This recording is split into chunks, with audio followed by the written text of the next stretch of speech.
Hello, welcome to my place. We're in Second Timothy chapter 2, and I want to start in verse 3. It says, "You therefore must endure hardship as a good soldier of Jesus Christ. No one engaged in warfare entangles himself with the affairs of this life, that he may please him who enlisted him as a soldier. And also, if anyone competes in athletics, he is not crowned unless he competes according to the rules. The hardworking farmer must be first to partake of the crops. Consider what I say, and may the Lord give you understanding in all things." Becoming a Christian is easy. Becoming a follower of Christ is difficult.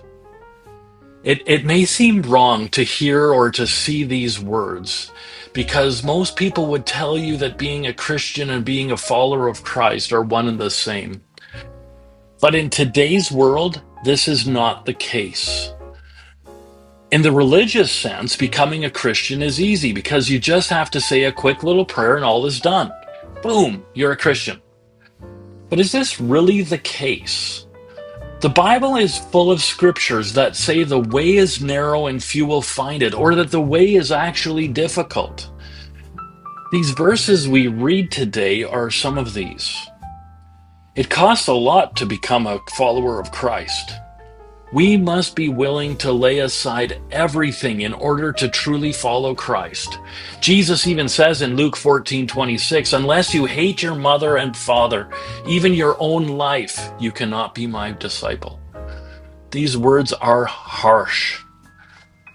Paul encourages Timothy and all followers of Christ to first figure out if they can afford the cost. Jesus says the same thing in Luke 14. The reward is great, but so is the cost. There are too many churches that sugarcoat the gospel to make it appealing to everyone. Jesus and Paul did not sugarcoat things.